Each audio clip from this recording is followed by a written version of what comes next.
chairman of the board, who is Professor. It's not like work with him on it. No, I understand. Basis, it's okay. So but the board is well, and as a board, as UNEB, as a board, we are excited. This is a very unique year for us as a board. We are going to be assessing the candidates of the new curriculum for the very first time. So there's lots of excitement, getting ready, putting things together here and there, lots of expectations, and we just have to get it right. So we are excited, we are preparing, we are getting ready to make sure that we deliver a service well. So this year, 2024, is a very unique year for us. We are going to be assessing the first cohort of the learners under the new curriculum. These are the learners. Remember, in 2020, the government did change the new curriculum, working with partners, did change the curriculum from the old curriculum to the new curriculum. So we had the learners who did sit PIL in 2019, go to their senior one, and they started studying under the new curriculum. That is 2020.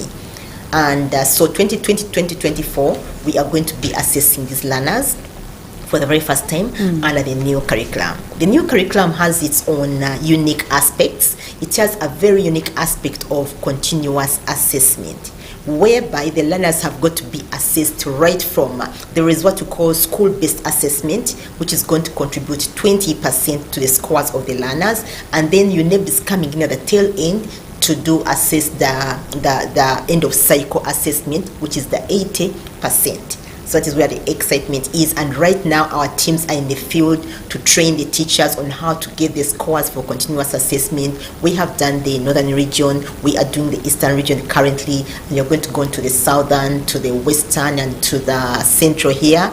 And then, of course, even the West Nile. Okay. So it's a whole package, and we're doing lots of things in preparations. But all I can say is that as a board, we are ready to assess the learners. Okay. And then, because it's a time of transition, we also have a category of people whom we are giving a one last chance to be assessed under the old curriculum, because as a country we have transited. However, as a board, we do realize that you just can't move just like that. So we are giving an opportunity to anyone who would like to be assessed under the old curriculum. And we're talking about people who want to improve their grades. For some reason or the other, you have some ambition, you want to do this other course, or you want to change your career, and you feel that the scores you got at UCE are not good enough to take you there, or you failed, or you have even never done it completely. So anyone who would like to sit under the old curriculum, we are giving you this one-off opportunity. And we also have repeaters. Last year, because every year people fail, we have some people who fail. So we have those repeaters who would like to repeat and improve their grades. We are also giving them an opportunity to come and register this time round. Then there are people who were, for some reason, caught in malpractice and the results were cancelled. We want to encourage you, do not give up. Please, do not give up. Pursue your destiny. Please come and do repeat. You can repeat from any of the government-aided schools, the youth schools, especially for the repeaters. The minister specifically asked the youth schools, directed that these schools do admit these learners. So I want to encourage the learners to go to these schools and register for the UC examinations under the old curriculum. And then for the adult learners, it's also a one-off opportunity for you, because under the new curriculum, if you want to study, you have to go back to S1, and we begin assessing you, the scores, the coursework marks, and all that. So you also have an opportunity to sit the UC examinations under the old curriculum. For you, you can go to any of our halls throughout the country. We have halls, UNEB has sitting halls in different parts of the country. Here in Kampala, we have at Musamba Sharing Hall, we have a hall at Lugogo, and I think at Nachivubo. So you can register from any of those centers, or you can register from any of the halls in Mbale, in Masaka, most different places. Just go to any head teacher of a government school and ask them where the halls are, or you can even call us at UNEB and we'll let you know. Otherwise, we want to encourage everybody who is in that category. If you have a political ambition and you do not have the papers, kindly use this opportunity. Come and register and sit for the examination. It's going to be done alongside the other examination. That's in October, November. So you have time to register and even do some reading. You can do reading. We have past papers. You can come for them. You can get somebody to help you around. The teachers are available who can help you maybe on a private basis, or if you manage to go to school, as the arrangement may be. But we want to encourage you that please register, because if you don't register now, you will not do the examination. You can't come up and say, by the way, I want to do the examinations. No, don't work like that. So we want to encourage you to please go ahead and register at this point in time. Registration is currently going on. Then what we call normal registration, and this is going to end at, it's ending this Friday, the 31st of May. However, there's an extended period where you have to pay a surcharge, except for people who are registering for the transition examinations. There's no surcharge. So I want to encourage you, because we know some of you are looking for where to register from, so you can register until end of July. And then for the others, you can also register until end of July, but for you were going to pay a surcharge. Wow. All right. Thank you so much. Now, before me is a press release from Uganda National Examinations Board. When I saw it, my adrenaline rush came back, and I remembered the time that the papers were before me, and I was seeing Uganda National Examinations Board. It was not an easy time, I tell you. But you went through anyway. I went through. I happened to get actually distinctions in my English great papers. I want to go back and see if I can still get a distinction one. So you want to register for transition examination? Exactly. You are welcome. Because I don't want to. The age does not matter, right? No, it doesn't matter. That is why we are encouraging the adult learners to actually register for this examination. Even if they're MPs, even if they're leaders out there. As long as you want to improve your grades, or you want to test your capability and see if you can still get a distinction, like Carol says, please come and register for what we're calling a transitional examination. This is what is helping us transit from the old curriculum to the new curriculum. All right, we have 4 sets. You have only mentioned 2. Okay, yeah. So we have the UCE, both the UCE based on the new curriculum and the UCE based on the old curriculum. The transitional examination. Then we have the the usual one, the primary living examination. This is by far one of the most important examinations that the board conducts. Reason being, it provides the basis for your academic career, basically. And I want to emphasize here, we use the PLE document. The results slip for PLE is what we use to register the candidates onwards, such that if there's a mistake on the PLE results slip, it's going to be carried going forward. What am I saying? The senior 4 candidates who are registering, even the ones who are registering for the transition examination, the basic primary data that we use is what you gave us at PLE. So we want to encourage the parents and even the owners, the candidates at senior 4 are big enough. Kindly look at your primary results slip. Because when results come out, people just look at, did I get a 4, a 5, a 6, a 10, blah, blah, blah, blah. People do not look at the details of what is the spelling of my name, the order of names, the date of birth. They do not look at that until later on you are coming to Family TV to ask for a job, and they're asking you, these are 2 different people. There's somebody called Nakaiza and somebody called Nakaiza. And you're like, oh my God. And your name cannot change those documents at that point in time. So I want to encourage the parents, and we want to request the parents, please be as much involved in the registration process of your children as possible. They are busy reading, they are doing X, Y, and Z, and remember, we are the custodians. So as custodians, it is incumbent upon us to make sure that the documents of our children are in good order. So kindly, if you've taken it to school for registration, call up the teacher or call up somebody or go there yourself and find out what are the details on the PLE results slip which you are using. At times you find that the date of birth is interchanged. Let's say somebody was born on 3rd of June and the computer put March 6th, something like that. That is an anomaly that needs to be changed, because those are 2 different things altogether. At times, maybe there was a mistake or something like that. Even the order of names matters. So I want to encourage the parents, please go back and review those are the UCE candidates. Go back and review the PAO results because we are using them as the basis for registering your children for UCE. For those of you who are registering children at primary, please also you make sure there are no mistakes, because the moment you have those mistakes, they are going to be carried forward. And at the end of the registration, we are going to have an opportunity. Schools are going to display the registers. We want to encourage the parents, go to school and look at the notes board when the register is out. And we want to request the schools, please do make sure that you do what? You hang those registers. It is a requirement in the UNEB Act for you to display those registers 60 days before the examinations begin. And for the parents, please make sure when that opportunity comes, when that time comes, use the opportunity, go to school, look up the notes board, check out the everything, the spelling of name of your child, the order of name, the date of birth. Those are the basic things which are very critical, which are later going to appear going to appear on their other documents. Make sure they are correct. In case there's a mistake, especially in the spelling of names or order of birth or date of birth, please alert the school. Let the school now get back to UNEB and we shall make the corrections. For those of you who are registering for UCE, in the event that you establish that there's a fault, there's a mistake on the PLE results slip, do not waste any time. Kindly, first of all, get us the primary document, which in this case could be the birth certificate. Come to UNEB offices in Tinda.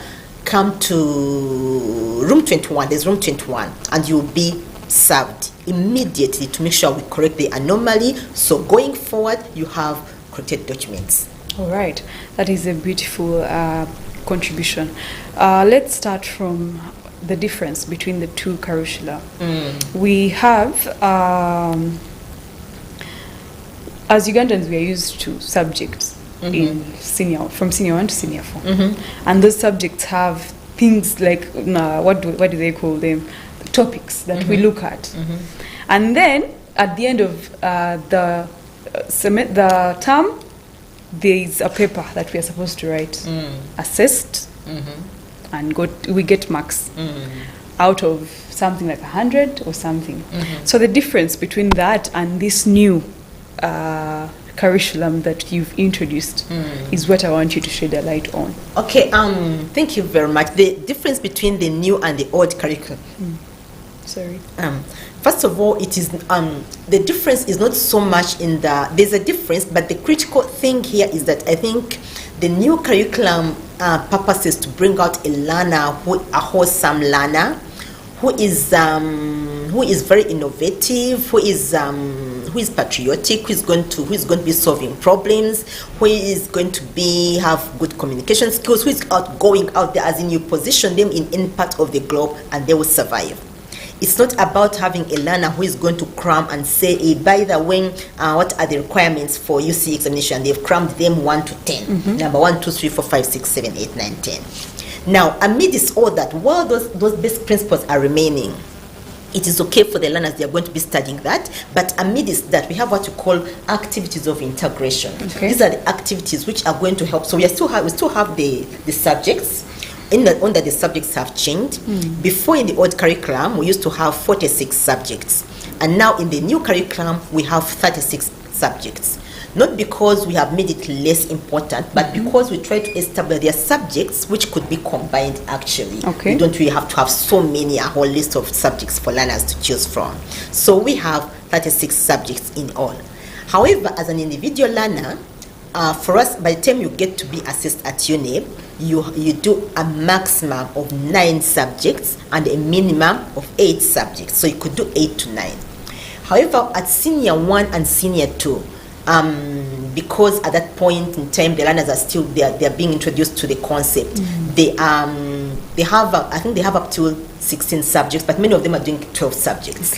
This is basically to help them choose.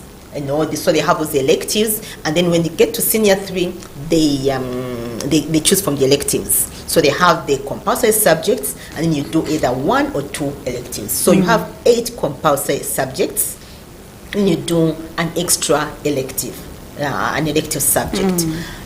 So that is one of the differences in the new curriculum. The other thing about the new curriculum is that it is learner-centered. The old curriculum was about the teacher coming and telling you, just giving you the notes, and you have to cram and make sure, oh my God, this is coming in UNEB and this kind of thing. Now, in the new curriculum, it is more of learner-centered. The teacher is going to come in and give you the basics, and then create a scenario, and then you have to think through outside the box and say, if this is what we are doing, or let's say you are doing maybe CRE, and you're doing maybe Genesis, so you're going to look at creation, and you're going to, what is the relevance of that in our day-to-day life this day? If God created the world within just one day, and just say that within these days, and then just say just go and declared, and it happens. So how relevant is that in our day-to-day life today? Then you realize and say, oh yeah, we can actually also pray like that. We can also declare. When we declare, things can happen. There's even a testimony I had, and so it's kind of like hands-on. It's real life. It's more, it's scenario-based, and it's real life. So that is also the major difference. Other than you just cramming what the teacher tells you that it's Genesis 1:1 says this and this. That is also very important. But beyond understanding and knowing that, what else? How relevant is that in your day-to-day life? So that a child can be able to relate what they read in the Bible to their day-to-day life, and know, I can use this as a prayer point to get where I want to go. And then it's also, we also have what we used to emphasize more. That we used to emphasize more of like memory, trying to memorize the content. Now here it is more, we have the aspects of the generic skills, what we call the 21st century skills. These are the soft skills that a learner, somebody needs in day-to-day life. If you come here to ask for a job, fine, they will get to know you, had a look at your papers and say, oh yeah, you have a distinction, that's great. But your supervisor or your employer here is going to be looking at, how are her communication skills? Is she able to relate with the people? Is she able to speak to the audience? Is she able to express herself? Those are the soft skills that are behind the cram work, that are behind the content. Much as she knows the content, how is she going to be able to express herself? If there was a problem, would she able to solve this problem? If she was left alone in the studio and there's no camera person, would she survive, or would she simply say, I'm alone, I can't do that? So it brings out the critical thinking aspects of the candidates, of the learners, their competencies. Our children have competencies in different areas. Some of them have competencies in using the technology, the skills. Some of them have competencies in cooking or using their hands. They can braid their hair, they can clean their house so well. They may not be so good in biology, yet they can cook quite so well. Some of them have competencies in speaking and in talking, in marketing. If you brought them here and they brought you in turns here, you say, oh my God, they would come all over and convince all of us to come and, So you are building their gifts and talents. Thank you very much. Those are the gifts and the talents which we are calling competencies. Those other competencies beyond the knowledge, beyond the content that you are being taught by the teacher. And that is why it is more of learner-based. So those competencies are very critical in the new curriculum. And we are going to try and they have in the continuous assessment. There's an aspect of a project. They are going to be doing projects from S1 and S2 are in groups. I believe people who have children now can relate with this, in groups. However, at senior 3 and senior 4, you begin identifying your own personal project, and so you write a concept and say, okay, for what project do I want to work on? Like my daughter was working this holiday, she was working on manure. She wants to produce manure, so she had to dig a pit. Anyway, every day she had to tell us, please make sure you put the pills here. She had to check on there, put in things to make sure that it becomes it actually develops into manure and things like that. So she is thinking, and she's like, but now after this, how am I going to do it? How am I going to? She's like, I think I'm going to get liquid out of it. I think, mommy, supposing I do liquid manure. So she is thinking, and no one is telling her all this. And she's like, but how am I going to sell? How can I sell this kind of thing? And because at the end of that day, we are looking at their marketing skills. You are developing a concept and say, after this, I'm going to get, after it has composed, I'm going to add this kind of component, and then it can turn out to be liquid manure. Then I'll get the bottles. So she's like, are you what you're going to do? Each time you have mineral water, please keep these bottles for me, because I'm going to need them to put in my liquid manure. So she's now solution oriented.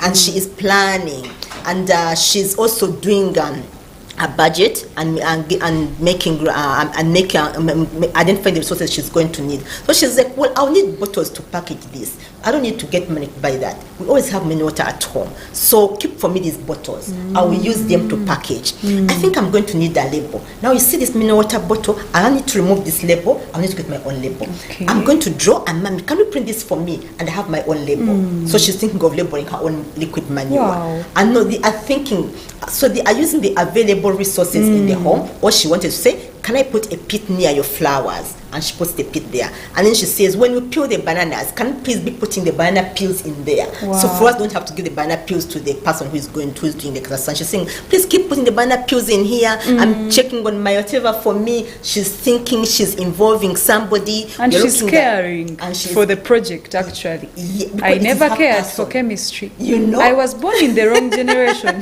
No, it's the my right time. generation. Don't worry, you can still pick up. Don't worry. Okay. And you can support our children to do that. Yes, that's very and true. Then, and then the teamwork. So because she realizes she cannot do this alone. So she's like, I have to work with a maid. Mommy goes early. Mommy won't help me. I have to work with a maid. Her little sister stays at home. I worship over the weekend. Please go and check on my pit for me. So you're looking at their team building skills. Wow. You're looking at their critical thinking. They're thinking critically. You're looking at how they can be able to solve problems in our generation. So those are all the different aspects of the new curriculum. But in the meantime, they are doing the basic concepts. Now she has to explain why she's doing this composite pit for the what? For the manure. The chemistry is there, the geography is there, and then about the environment, and then about, all those aspects. So they're looking, and then she has to do the calculation. If I put in this, so the mathematical concepts are coming in. So it is a whole package. Wow. The learner has been studying the 9 subjects, and now they're getting a project out of this. Okay. And now I want to encourage our parents, please, let's support our learners. If they ask for something, support them, ask them. And some of the things may be way out of what we ever imagined. But because it is their generation, like what Carol was saying, it is their generation, and they are thinking really out of the ordinary. We need to support them. We need to involve them. These learners, these days, by the way, even as parents, we need to adjust our thinking and the way we look at them. They are more of they are questioning things. Yes. They are more why aggressive. Generation? Why? Why? Thank you very much. Everything why? Why are we having matoke every day? It's not a balanced diet. But mom, we can't be eating beans at school and we eat them at home. We are eating beans and you're like, that's what we can afford. And you're like, can't we? Supposing we grow something here. Wow. Supposing we do this. Supposing we fine. This is silverfish. How can we make it taste like real fish, some other better fish? No, they are very engaging, and they can even try to make good soup out of it. So why do you cook beans in the same way? Okay, fine. At school we have beans which are prepared like this. Can the beans we have at home be different? Can they taste different? And I've seen that in my children, and I'm like, oh my God, this is quite a blessing. Wow. So as parents, we have a role to support our children, but also we have to prepare ourselves for mindset change, because these learners, like she says, they are the whys. They are going to ask, why this, why this, why this, and don't be like, don't ask adults like that. Whoever told you to do this? It has changed. So we have to be ready to respond to their needs, because they're going to be asking those questions, and we have to ask to give them answers and support them. And then for the teachers, we request, when we know our children are going to be doing projects, can we help them come up with affordable projects, so that we do not make the parents think that this new curriculum is very expensive? Because I know it's been quite scary. They give you a budget and requirements, and you're like, oh my God, I have to look for school fees. And now this long list of requirements. Now it has even increased the budget, because now the projects have to be funded by the parents. Yes, and that is why we are encouraging them to think about projects which are affordable. Like I've given an example of what my daughter was doing. She did not ask me for any money, and if she's doing a serious project. The other thing, what I had to do, she needed to go to a sewage pump to see her, but I just had to take her there. And I didn't have to, and because you didn't have to, you have on your peer, I did not have to pay anything. So my point is, we want to request the schools to also be mindful and make sure that the learners don't come out, or we do not overcharge the parents in the guise of projects. If a learner is going to say, okay, ask him, if he thinks he's going to need 50,000, ask them how are they going to get it. They can say, well, mommy gives me pocket money of 50,000, I'll take off 5,000 and make it towards that, or I'll pay my tithe of 5,000 and then another 5,000 is going to go towards my project. Then I'll ask daddy to give me 20,000. Then at home, when you go back during holidays, maybe I'll make daddies, which I'll sell at church on Sundays, and I'll make some little money. Wow. So I'll get another 10,000. Then mommy will contribute some 20,000 for me. Let them have a plan. Let them know, because once they put in their money, they are going to market that product, and they are going to make sure that actually it's valuable. So they need to attach importance to it. They need to attach value to it. That is the whole idea. Okay, thank you very much. Now I have two questions. One, why didn't you start? Because now these candidates for this year, Form 4, are going to sit this curriculum, the new one. But you're saying it's supposed to start in Senior 1. So how are you going? What is the math there? Because I would think, like, as a country starting out something, let's start it on a lower level, so that they get used and ease into it. By the time they're in Senior 4, they are, they now sit. They are now assessed very well. Yes, thank you so much. One, well, there's always a beginning to everything. Okay. And this curriculum, as UNEB, we come in at the tail end to do the assessment, which is where we are coming in right now to assess these candidates who have been in school for the last 4, who have been studying under this curriculum for the last 4 years. So we are coming in at the tail end. And this curriculum, like I said, it was developed by the Ministry of Education and the National Curriculum Development Center, which is in charge of developing the curriculum, and then they hand it over to us. However, I think, yes, as yet it could have been either way. Maybe yes, maybe no. I don't know what the thinking was behind. The considerations. I may not know that, but what I know is that there is always a first. I mean, there has to be a beginning, and we are happy that we are beginning right now. And as UNEB, we are extremely excited to be part of this transition, and we are doing our best to make sure that we help our children transit from one level to another. We are like the Joshua's who are helping the children cross the Jordan, and take them to the promised land. So we are happy to be part of this, and we would like to invite the parents, the teachers, and the candidates to please join us. The candidates are currently registering for the examination. Support them. The deadline is going to be the 31st of May, which is this Friday. Let's make sure all our candidates have duly registered for the examination. And but even those who want to register for the old curriculum examination, let's also support them to register. And yes, I've talked about three levels. There's also the USCA for the Senior 6 candidates. So we also want to encourage them to register.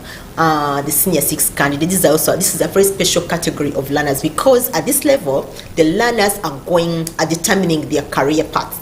This is the level which makes the learners determine their career paths. If somebody is going to be a scientist or an artist, somebody is going to be an engineer, a doctor, a journalist, somebody is going to be a teacher. This is the level which determines. So depending on the combination of subjects which they are candidates. So we want to also ask fees at this level.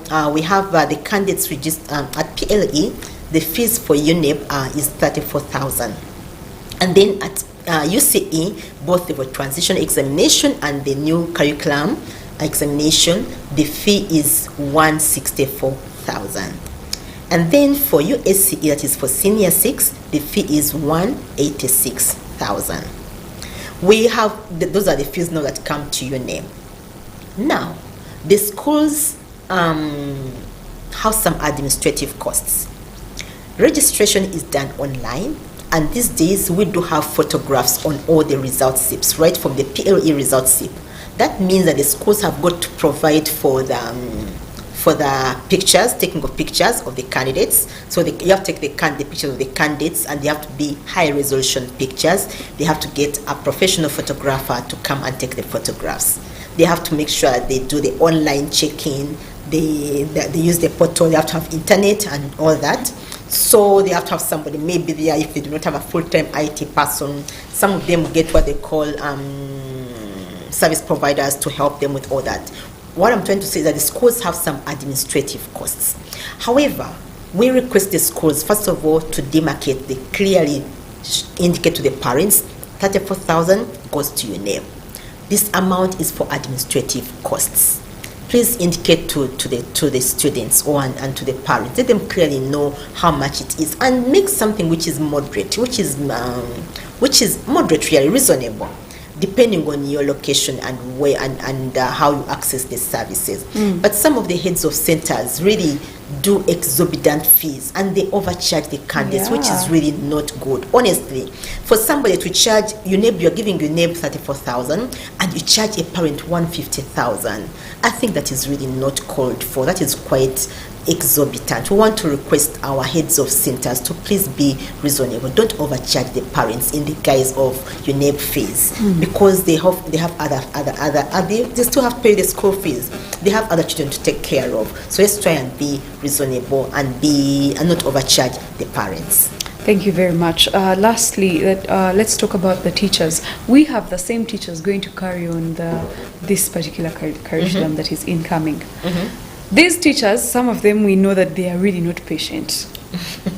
Either you get something or you don't get it, we move to the next, like that. And I'm wondering, how trained are the teachers in the whole country? Because we cannot just base on Kampala alone. We have, actually, Kampala is the small part. We have a bigger part of our education systems outside of Kampala. And I'm asking how trained the teachers are, and are they ready to, because students are not at the same pace. All students don't be at the same pace.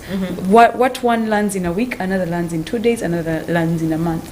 So how exactly are the teachers going to combat and handle that particular issue? Okay, thank you so much.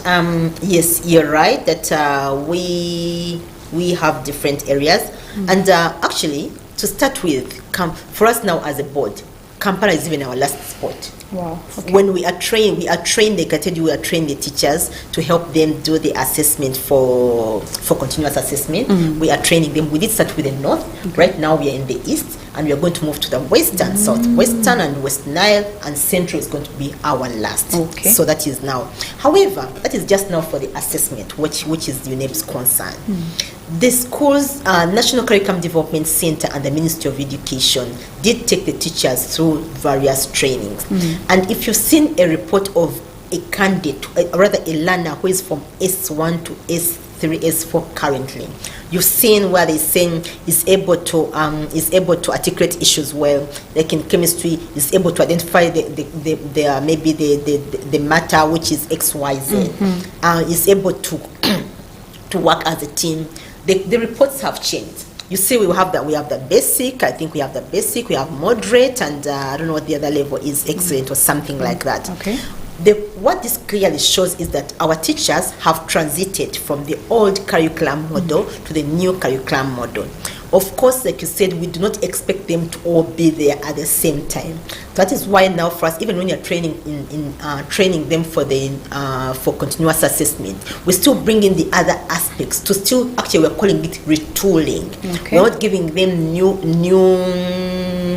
new skills as such, but we are retooling them. We are giving them. We are retooling them. It's like what do they call it? It's a refresher course kind of, but with these new aspects to help them appreciate. Fortunately, teachers are they are people who are easy to, they are very accommodative. They are easy to learn because by virtue of the fact that they are teachers, they are, they are always on the go. They are very dynamic and easy to learn. Okay. The ones we have worked with, we've seen them that they learn very easily, they pick up very easily, they adjust very easily. So they've been able to do that, and because they've been trained, and it's also work in progress. And of course, trying to test their own competencies, the listening competencies, the listening skills. Are you able to listen to these children? All those aspects are very. And first, when you're doing the retooling, we are putting all those things into consideration. Are you able to receive people well? Are you able to listen to them?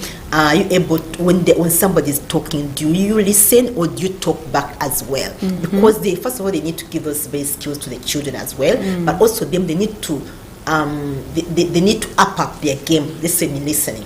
We did something at office when you are being trained about listening, oh my God, we realize that many of us don't listen, as in listening well. Like, let's say, as for receive clients, a client is listening, is asking, and you're already asking about, for example, you mean registration fees? Yeah, the fees are this. And you're not giving them time. The patience and all that. So it's going to be a great training ground for all of us, and even in our own homes, even in our own everybody in their own setups. And because you've said these two children are the white children, when they come back home, they're going to begin asking you. For you thought because you know you can afford, or because you think having matok and beans and whatnot is the in thing, or you think you want to have greens, or because you think the greens should be there anyway, they're good for your diet. They're asking, but ma'am, why are you making us eat nakati, which is bitter? So you have to explain. But what's the difference? If I have dodo, which is not bitter, can't we just have dodo? Can't we grow dodo here on ourselves? Why are you buying? They are going to be asking you, and eventually you also have to adjust. That is why I'm saying, even us as parents, we have to prepare ourselves for the mindset change. Our minds have got to change. Our perception has got to change. The way we relate with our children has got to change, and it's also going to help us to build stronger relationships with our children, because you now have to bond. You have to be in this together. You have to actually study with them, because they are going to be there. They are going to, the projects they are doing, you have to be involved. Yesterday my daughter called me and she was asking me something, and I'm like, Mommy, I wanted to inquire, should I do X, Y? And she's inquiring because I have to be part of the process, and I'm happy to be there. I'm like, wow. She didn't have to call me, but she took an effort to go to the teacher, and I don't know if they told them, I don't know if everybody called, but she called and to inquire, to confirm. There are these two options. Should I do this or should I do this? And I'm like, okay, I had to get your advice, and then you advise them. So you are part of it. Now I have to follow up. I won't just go for video and just sit. I have to go and say, hey, by the way, what happened last time? Did you do X, Y, Z? Now I am involved in the process. And as parents, we are, however busy we are, these are the children. We are just custodians of these children, and we have a mandate. We have an obligation to support them to get where they are going, to get to do what God destined them to do. So let's support them together. All right, let's take a very short break. We will return with the last segment of the show. While we wrap up, it will be about in 15 minutes or so. Let's take a break. Issues at hand, powered by Protea Hotel by Marriott Entebbe. Comfort and luxury at its best. Family TV, enriching lives.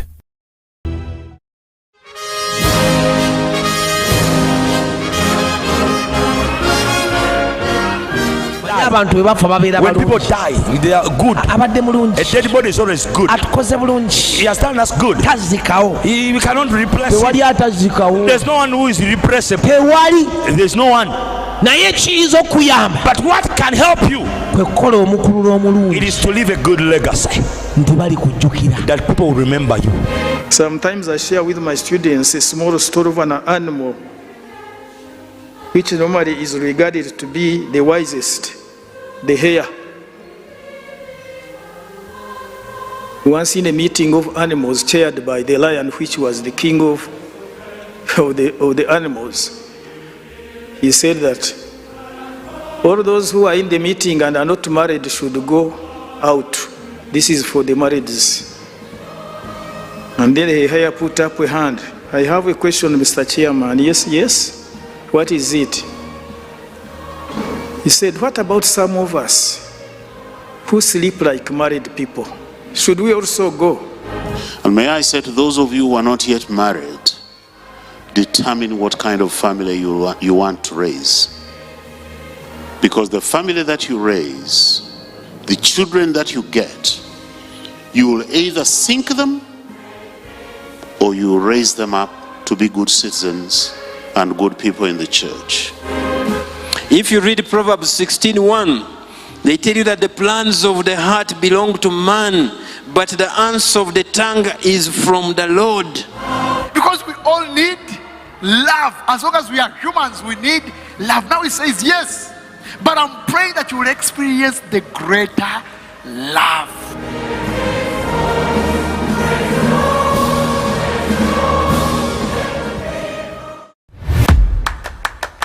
Join us every Friday at 7 p.m. for the ultimate gospel music experience. 7 at 7 brings you the best in gospel entertainment with a countdown of 7 vibrant music videos from across Africa.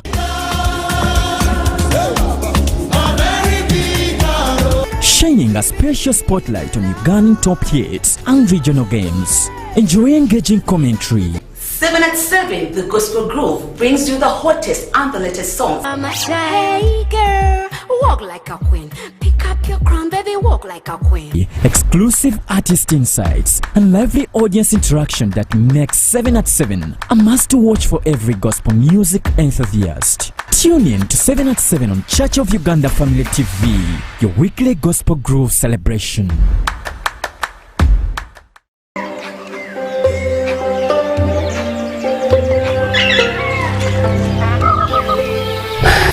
Eight minutes. Okay, thank you so much. First of all, I want to talk about the requirements for the candidates who are registering for the UC examination. For P7, you must have been in school for, it is the first time whether you've been in school, we assume you've been in school, you've been in primary for 7 years, from primary 1 to primary 7. So we assume that you've been there.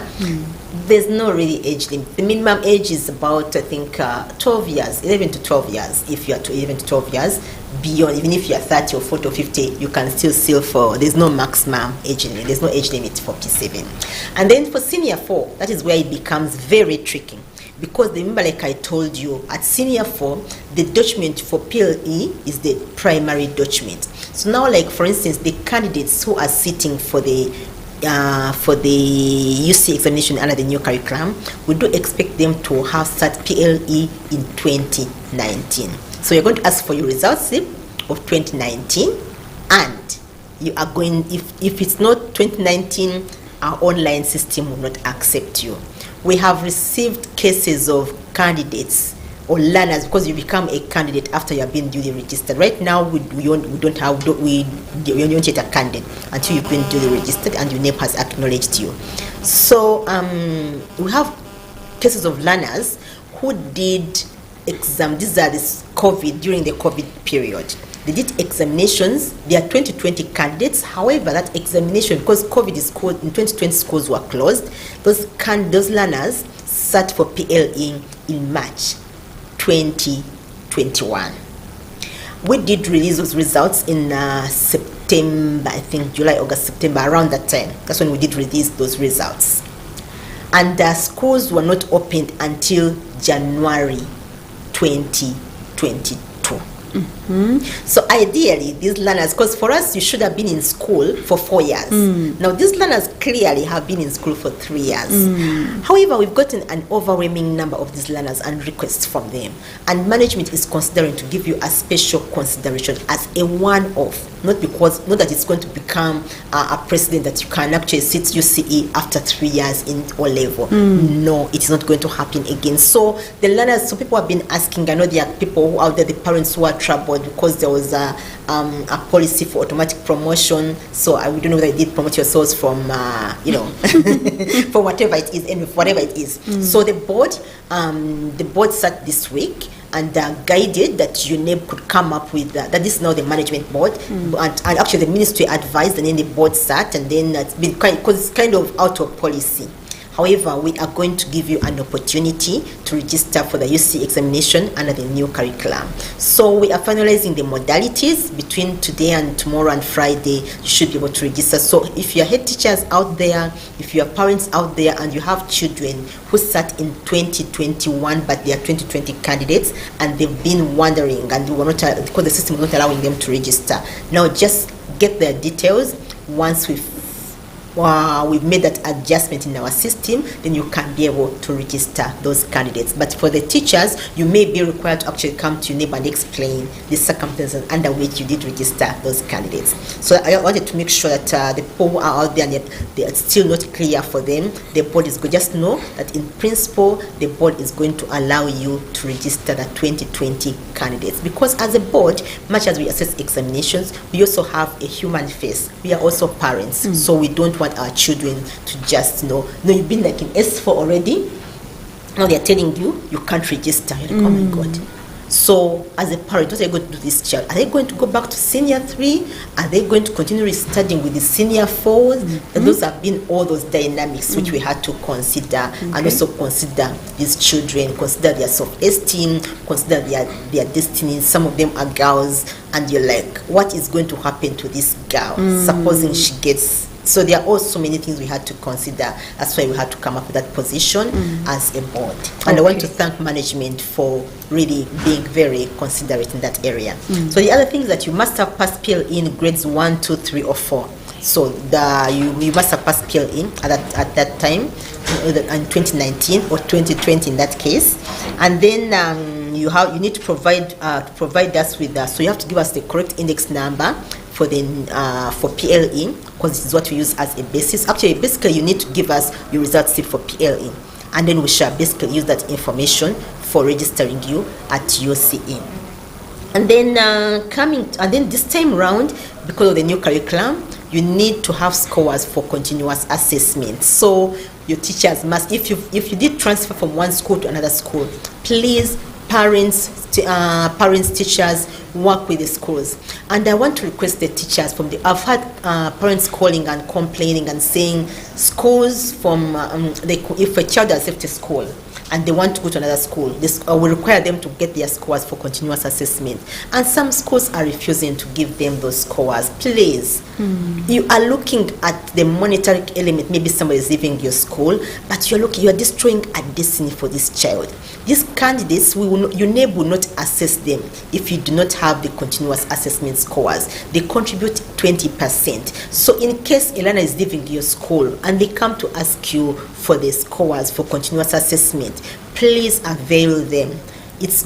We are going to make it either an offense in case you know, if you try to withhold the results for these candidates, because you are basically sabotaging a government program for the new curriculum which you're trying to implement. So I want to request the teachers out there, do not sabotage government programs. Please pass on the scores.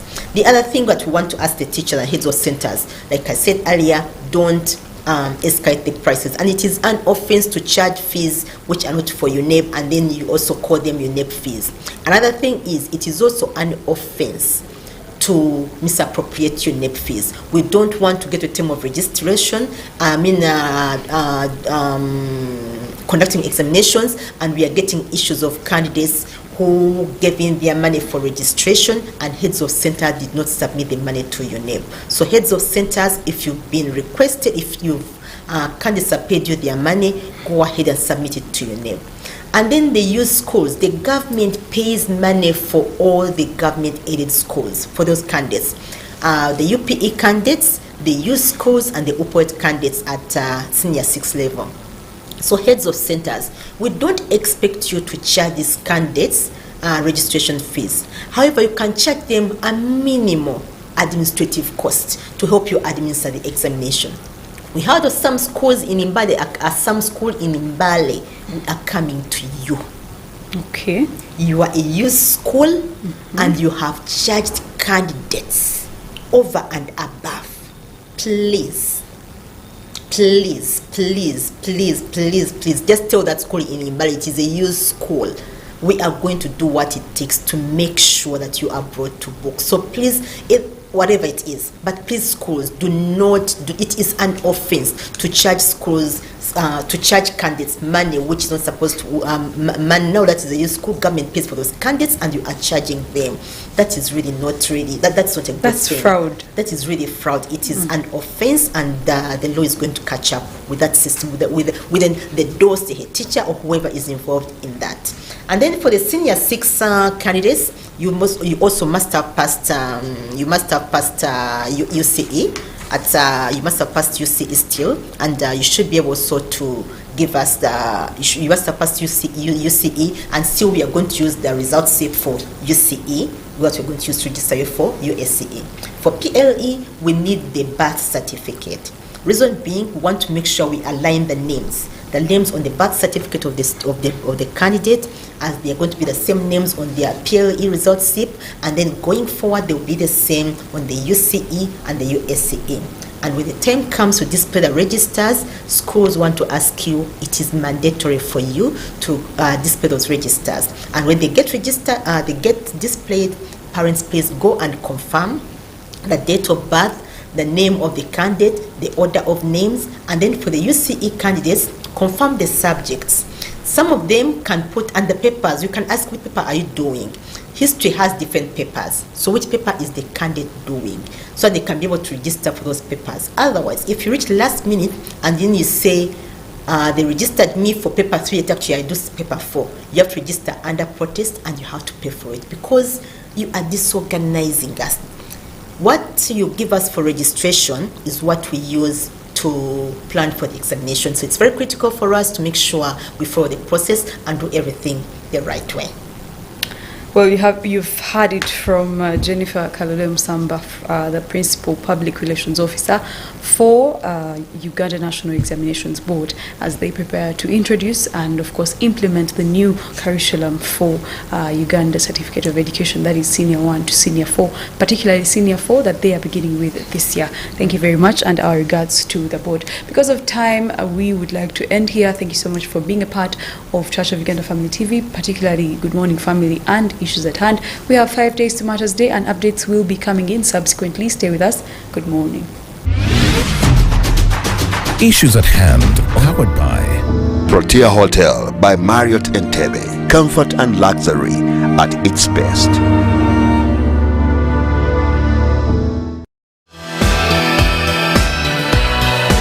This is Church of Uganda Family TV, enriching lives.